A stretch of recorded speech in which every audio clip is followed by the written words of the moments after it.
So, after they sentenced Nnamdi Kanu yesterday, there were fear that this country will go into unrest, that the Igbo people will revolt. What I am noticing now is that all the main Igbo top shots, when the average Igbo youth they look at as a role model, are beginning to tell the average Igbo people to calm down, that there is a plan. I don't notice that. So today, Cubana chief priest first come out. Tell Tinubu say, if you not release this man, you know, see 10,000 votes from East. In no reach 3 hours, he changed him out. He said, don't talk to Benjamin Kalu. The same Benjamin Kalu will be deputy speaker for House of Rep. When he said, a weak man, he said, don't talk to her. I said, the man not weak again. That there's a plan. Now, Bianca Ojukwu, the wife of the great Obi Ojukwu, posted today. She said, I have just returned to Nigeria from Zanzibar, Tanzania, where I have been for the past 5 days on NTAC monitoring exercise to the sad news of the conviction and sentencing of Nnamdi Kanu on terrorism charges. This is not the outcome we neither anticipated nor prayed for, but it is a reality that is now upon us. There comes a time in the history of a people where there is need for calm. I therefore advise Igbo and Nigerians as a whole that such a period is now. There is utmost need to exercise restraint in response to this situation. All actions which could be deemed incendiary and which might escalate the situation at home or in diaspora should be curtailed. A word is enough for the wise. The situation requires careful reflection and constructive dialogue involving all Igbo stakeholders, governors, senators, members of the House of Representatives, clergy, traditional rulers, politicians, and business people to engage with government authorities collectively. Beating the drums of fury and saber rattling will only generate diminishing returns, and in the worst case scenario, yet another wasteland. The most effective path towards resolution of the crisis is dialogue.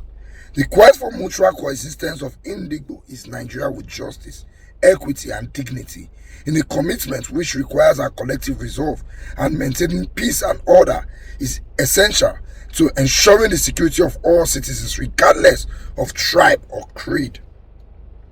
I would like to reassure Igbo, Nigerians, and our foreign partners that there are still prospects of resolving this impasse in a manner that reduces national anxiety and societal trauma.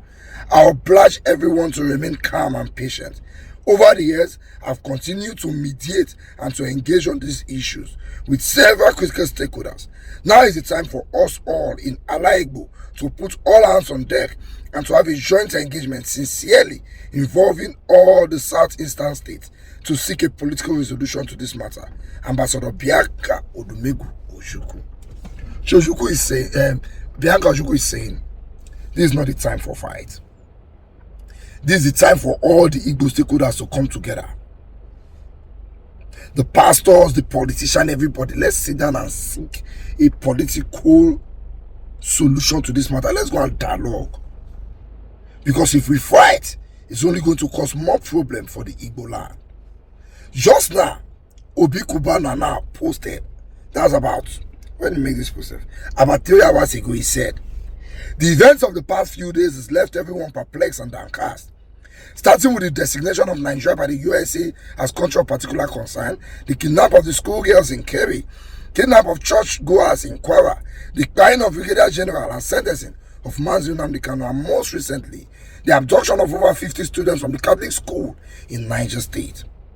The mood in the country is so bad and most reasonable people are worried. On 2 auspicious occasions amidst numerous engagements within the last 3 months, myself, alongside other well-meaning Nigerians, have sat down on the table with the Deputy Speaker, Benjamin Kalu, and then with the son of the President, Sheyi Tinubu, and the burning issues discussed were the insecurity, the new tax regime as it affects businesses, ease of doing business in the country, customs, FRS, Nnamdi, and the political solution that can lead to the release of Nnamdi Kanu. I can tell you that numerous efforts have been ongoing on these issues. My dear brothers and sisters, this is no time to further divide us. A lot of people have been tirelessly working behind the scene, devoting time and resources to see our brother Nnamdi Kanu is free and reunited with us. One thing is very clear here: no Igbo man or woman will have peace if Nnamdi Kanu does not regain his freedom. And Allah Igbo will never be the same again. Tempers are high, words are being exchanged, but one thing is also clear: we all want MMK out, and we will never rest until Nnamdi Kanu is out. Our dear President Bola Ahmed Tinubu, this is the time for you to hear the cry of our people and free Nnamdi Kanu. Most importantly, we are working on a Nigeria where each of us can live and operate freely without fear, regardless of ethnicity, religion, and culture.